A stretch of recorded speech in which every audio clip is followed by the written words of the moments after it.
Grow My Cleaning Company teaches owners of cleaning companies just like you how to grow your company, make more money, and finally take charge of your financial future and your life. This podcast is about automating and creating systems that give you time and money freedom so you can grow like crazy without losing control. Since this is totally free, if you're getting tons of value, want to support us, and make sure that you get more of the good stuff, subscribe, rate, and review to this podcast today. Now, on to the show. Hey, what's up, Cleaning Nation? Hopefully you can hear me. Throw it in the chat if you can or can't. Actually, if you can't hear me, I guess no one will know. So we are actually live from our Millionaire Mastermind event, and we've got two brave people. So some of the people hid. I told them they didn't have to be on. But Kim, who just got off of here, tell them about your flight. And hold on, there she is. Look at how lovely she looks after like 71 hours of flying straight. Oh yeah. Hey babe, I see you. You know there are other people going to be watching this, just your husband, right? He's commenting. So wait, hold on. What's he saying? No cursing, Jason. How dare you? It's a motley crew. You got that right, baby. Nope, just ready to go to bed. I'm pooped. It is 7:30 at night. Why wouldn't you be? Come on, how dare you? Yep. All right, this is Big Spencer. Wait, how do we? He looks. I don't know how to work this thing. What's up? I don't know what to do with I'm the drunk one, not him. Wait, hold on. All right, and then we've got Dylan and Daisy, who I should chase, but we're gonna make fun of them because they were too scared to come because I told her I might ask them a question. All right, if you were here not to talk about Kim's travel plans, but to learn about how to overcome your fear of selling, why it's a problem, you were in the right spot. If you hate selling, you hate pressuring, you hate begging, you hate waiting and hearing, I'll think about it, and all that good stuff, and you know that it's killing your growth, you're in the absolute right spot. We are going to jump in today, and this is exciting because I'm coaching my Millionaire Mastermind people how to do these Facebook Lives, and they always seem scared, except for Jason, who's on. He is never afraid. So we are live showing them it's not scary at all. It's fun. All right, so the cost of this, if you can't get it right, is if you are not able to get over your fear of selling. I'm actually touching the other mic, which is probably sorry. I'll stop it. I'll put this down. Okay, I got a thumbs up on there. You're touching other mics. That is going to cost you and your employee. It's really weird to do this with they're sitting in front of me usually just me in the room. So I'm getting judged. They're making notes like, Mike sucks. These are much better not live. Yeah, Kim says, Dylan, get down here. Sorry, this is what happens when we do a live from Millionaire Mastermind. You kind of get stuck in our warped sense of fun, which is really just abusing one another, mostly me apparently. So yeah, fear of selling your growth is going to cost you, your business, the impact that you could have on your community, your employees, all that good stuff. So we're going to dive in right now so you never, never, never, ever have to be afraid of selling again. So like usual, I always kind of like to break some of the myths that are holding us back in terms of what we believe that's killing us, and then replace them with the right beliefs that are actually going to help you get your goal. So I've got thoughts, but these are my best people that are supposedly the smartest in Cleaning Nation. So I'm going to let them see if they want to answer before I do. So the false is you have to do cold calls, right? That belief of I got to knock on doors, I got to call people I don't know on the telephone, I got to basically reach out to people I don't know personally, either by shoe leather or phone calls, and ask them to give me money. Bullcrap. I have a truth I'd like to share that you can replace that with, but I will give Kim and Spencer the opportunity if they Kim pointed at Spencer, so we'll see if he knows anything. He's been paying attention. Real cool, Kim. So Spencer, What's the truth about? Do you actually have to do cold calls? Why not? Talk to us. No, you don't have to do cold calls. But then how do you get customers, Spencer? That's real dumb. That's cold calls. You need to warm up those leads a little bit. You need to make it easier for them to trust you and to like you. Mike's looking at me through my phone that I've got. It's very meta.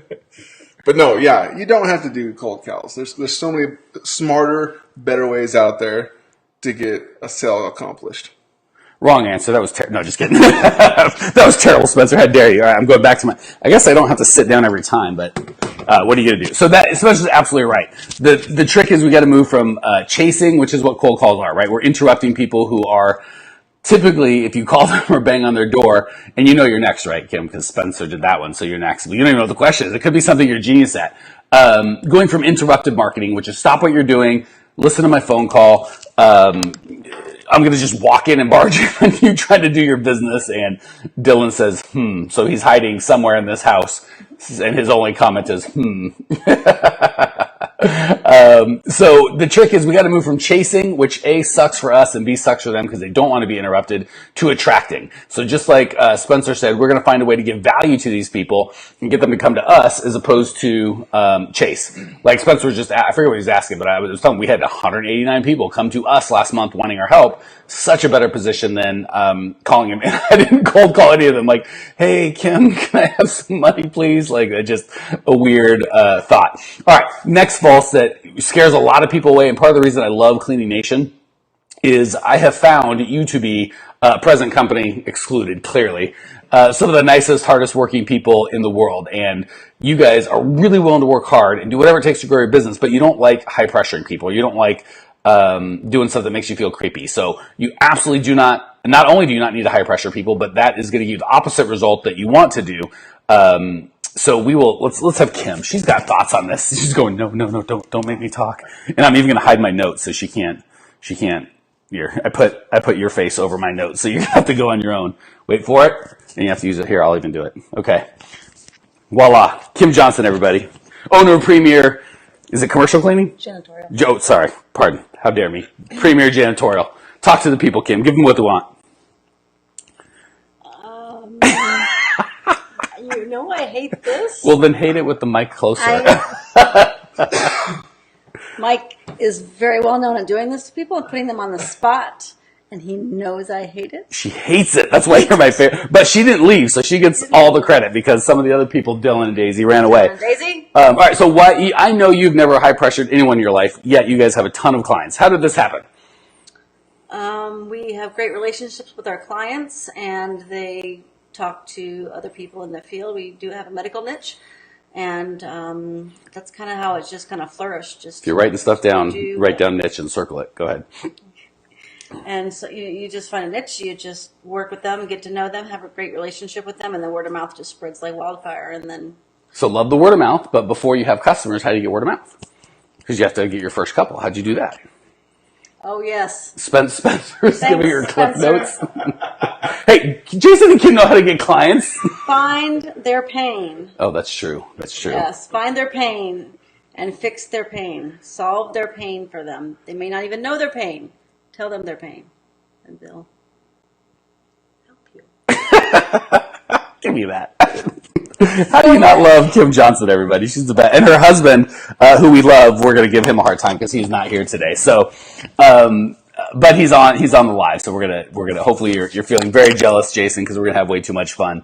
So Kim is exactly right. We never want to pressure people. You're going to do the exact opposite. So when people try to pressure people and make them bend to your will, not only is it hard, it doesn't work. We want to do the exact opposite and bring value to them. Solving their pain, identifying their pain for them, helping them identify their own pain is a great way to bring people value. Another way, but people think, here's the one thing we definitely want to expand your minds on. A lot of people think my only value I bring is cleaning things, right? So that's the only value I can bring. The only way I can bring value to someone is to clean. That is not the truth. You can bring value by having fun, right? Hopefully on this thing, I know we're having, like, you guys might be bored senseless of like, stop jerking around and give me some things to grow my business. But we're having fun. So to the people that are enjoying this, we're bringing value. You can definitely bring value to your customers. Michael Johnson says, what are some questions? Derek says, I want to lead more commercial leads. And Michael says, what are some questions you can ask to discover their pain? We are going to answer that, Michael Johnson, because it's such a great question. But I want to finish going the different ways you can bring value. So helping them clarify their pain can absolutely bring value. And that's what Michael's talking about. Having fun with them or having them have fun can bring a lot of value. Helping them have freedom of time, freedom from things that they don't want to do can bring them value. Creating community can bring them value, right? And the fact that our Facebook group has 8,000 owners of cleaning companies brings a lot of value to the community, right? And it takes work and time and effort to grow that group, but it brings value. And then again, making sure that you understand their pain, help them understand their pain, communicate that pain back to them. But just open your minds in terms of how you can bring value. It's not just cleaning crap. There's lots of ways you can bring value to people. That said, Michael asked the question of the day, so I'm going to answer the best I can. What are some questions you can ask to discover their pain? The best question, if I can only have one, is why? So they're going to want to keep it superficial, right? You're going to go, what made you call me out today? I go, well, my cleaners suck. And most people are going to go like, oh, are they not dusting? Or they're going to kind of keep it a superficial level and go, what, then you kind of start piling on the cleaner. What you want to go is tell me about that. How does that make you feel? Why? How does that affect your life? So we want to get them off the concept of this cleaner is not doing a good job that we're paying them for onto how does that affect you personally, right? So that property manager or that medical facilities or that housewife, aside from feeling like they're not doing what they should do and it upsets me, they're also saying it might have you want to get down to the real pain. Like, how does that make you feel? What is it costing you? How long have you been dealing with this? What have you tried? What kind of solutions have you tried to fix this in the past? Tell me more about that. And then get some specifics and data. So the best way is to ask why, because the why behind the what's always good. So when they say, they're constantly leaving, paper clips around, tell me about that. Why does that upset you? How does that affect your life? So kind of really dig into what they're saying. Honestly, if you're just curious, you'll probably get there. Myra says, I've been learning a lot from your program. Fantastic. Please, I need some help in where to better hire contracted W-2 employees. I promise we will talk about that on a different subject, different day. If any of you guys go to growmycleaningcompany.com, we have hundreds and hundreds and hundreds of these broadcasts and podcasts and Facebook Lives and all that sort of good stuff. All right, back to selling. So first and foremost, you're not supposed to do cold calls. That's the exact opposite of bringing value. Second, you want to attract, not chase. When we chase, that's also not bringing value. Third, you have to pressure people. Pressure people is not bringing value. And fourth, selling should be scary. Well, it's only scary because you feel like you have to pressure people to doing stuff that you don't want to do, and you're interrupting them and saying, stop doing what you want to do. It's still really weird that they're watching. Kim's actually looking at her fingers, which is fine. That's less intimidating. Spencer's looking at me with kind of a bemused, like, what is he going to do? Oh, Kim's... So Kim is watching her little... I'm apparently better looking on the screen because they're watching that as opposed to the real me, so... Sorry, I guess you guys get the good one. You're welcome. I don't know what to say about that. So the reality about selling being scary is, you're welcome, Myra. Hopefully that helped. The thing about scary is when we are trying to get them to do something that we want, i.e. stop what you're doing and pay attention to me, when we're chasing, not attracting, cold calling them, interrupting them, trying to get value from them. I want your money. Stop what you're doing and give me your time and attention so I can get your money.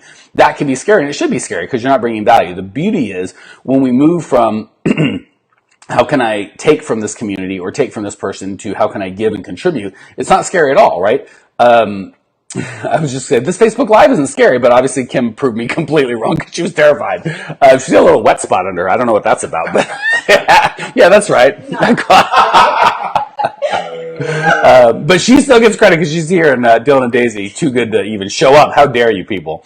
What the hell were we talking about? Someone help me? The cold calling and stuff, how it's not... Spencer's fine. He wasn't paying attention. It's being scary. Oh, wait, we got a question for Kim.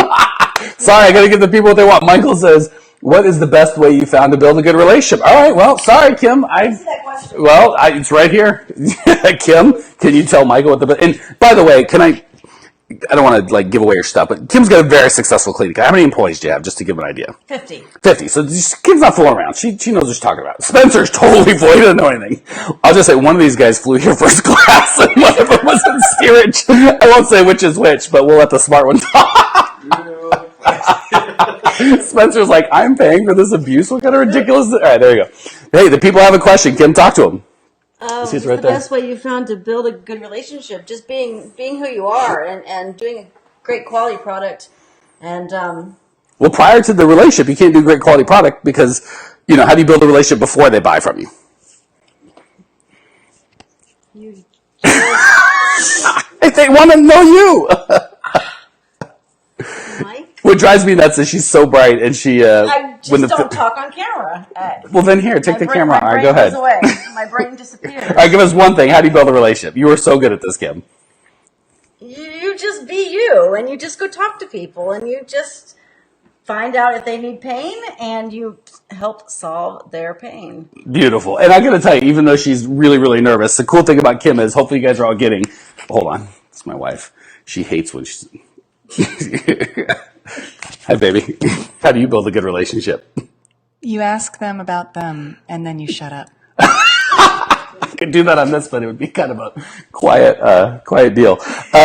So yeah, Kim said it. The key is hopefully you guys got that she is super real. So you can say what you want about her time on our broadcast, but that is the Kim that we know and love. She's always her, and that is very attractive to. So hopefully, and perfect because I'm super successful, and people see me and go, "Well, I'm not like that, and I don't like him, or I do like him." And you see Kim and might be attracted to that or not. The beautiful thing is, with either of us, you're going to go, that's the real Mike. I feel like that's who he is all the time. And mastermind people have spent a lot of time with me like, same dude, that's the same Kim. So that, even though she's really embarrassed to say it, that be real, Michael, to answer your question, is huge.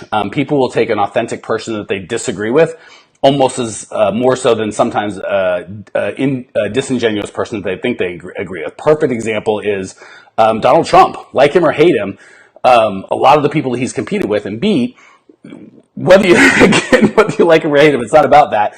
You get him, and it's like, oh, he can't say that, he can't tweet that, he can't whatever. Again, I have no comments because it's so controversial. Other than the guy is him. I think from more so than most of the presidents in our recent history, it's like that is the guy that we're getting. A lot of people are like, I really don't like that guy. Okay, at least you have a feeling you can really like or not like. What you feel is a guy and who he really is as opposed to a persona. So that be real is really, really huge. And in today's day and age, it is becoming more and more of a commodity that does not exist. So the cool thing is when you are real, it stands out a lot. It's really easy. There's so many people, we don't cut corners. We clean them. We've been in business for blah, blah, blah. I can take all of your websites watching right now and they're almost exactly the same. So feel free to go and make them real. Okay, next deal. So, we have to deal with a lot of rejection. That's another thing that people are really afraid of. People are going to tell me, no, I suck. My price is too high. We'll talk about price in a second. You're welcome, Mike. Michael, glad that we could help you. And we got the strong arm. I know what that means. It says, you guys are awesome. Strong arm. Thanks you, Mike and Kim. Smiley face. I don't know when you young kids are going to tell me what the strong arm means. Hopefully it's good. I don't think he's flipping me off. I can't tell. I got old eyes.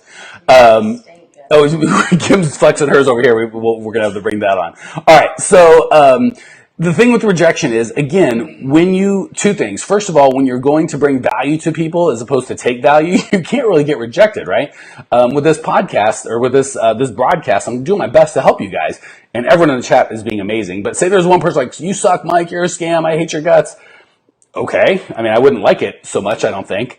But because I'm not asking for it, there's really not a lot of rejection. So if you just go out with the goal to give value to a community, there's really nothing to be rejected because you might think I suck. I'm like, well, then stop listening to my free podcast and my free broadcast, you jerk. I'm not asking for any money. So that's the first half. The second piece is when you give enough to a community, you get more people like we talked about earlier. We had almost 200 people reaching out and asking for help via appointment just last month. And I think we did like 60 of those appointments, not even. So when you have more people than you need and can help, you really get to move from sifting and sorting to the right people and working with the best people. And then you kind of get to reject, right? Not that that's what we want to do, but it's so much better when you're like, I've got this many people that need my help or wanting my help, and I can only serve this people at a really high level. So much better than when I have this many people wanting my help and I can serve at this level. So the way to get rid of the rejection is to serve and to give and to create a space where people come to you and they want to be a part of the community that you've created as opposed to chasing and begging. And that goes with price too, right? A lot of people, because rejection and your price is too high is really just another form of rejection. Again, and Kim nailed it. I forget who it was, Kim or Spencer. When you are solving their pain, price does not come up. So if I'm bidding, I will clean this many toilets and mop this many square footage of wood floor and vacuum this many carpets and take out this blah, blah, blah. And Spencer's doing the same thing. Maybe I'm $1,423 a month. Maybe he's $1,609. And there's really nothing to compare by other than price, which is the last thing that really for the value of your customer is not what's best. And then between Spencer and I, it's not what's best. So if we move from, I'm going to put me as the hero and not Spencer because I have the mic and he doesn't, although he's bigger than me. So he might overpower me at some point. This could take a turn. But, if Spencer's selling this many square foot, this many cleanings, we'll get your dust, blah, blah, blah. And I understand their pain and I understand that you didn't get hired to clean and you're spending an exorbitant amount of your time on cleaning and you're not able to hit your other objectives you're supposed to be doing. And the people above you that control if you get a raise or if you keep this job are getting frustrated. And 20% of that has to do with the cleaners that you hired. And I'm talking to them on that level and I'm $1,690. And Spencer's like, how many toilets are there again? And he's $1,305. They're still going to go with me. So that, I think it was Kim, that really is the key of understanding their pain, being able to articulate it for them. Because a lot of times they think if they're not educated, I want the most clean for the least money. And if that's what everyone else is competing with you on, you're going to lose if you get into that game, because guess what? The person that does it for the least money is going to have the least ability to understand their pain and to solve it. They're not going to have insurance. They're not going to have uniforms. They're not going to pay their people well. They're not going to pay their taxes. They're not going to have workers' compensation insurance to protect you. They're not going to have systems and processes. They're not going to have a culture. They're not going to have a marketing budget. They're not going to have any of the things to make their lives amazing. If we have that and we're able to, it's really hard. Usually I look up at my sky and cactus. I've got Spencer Kim and a weirdly small backyard. We're in this like $3 million house with a backyard that looks not $3 million. If you guys ask nicely, I'll show it to you. It's disgusting. All right. So all that to say, when you're really bringing value and you're helping them understand their pain and walk them through that, price never comes up. It just doesn't. Okay. So the reality is, I know this kind of sounds like a big mind shift, but the good news is once you get this one thing locked, there's really just two big chunks. There's lots of small things that you're going to have to deal with.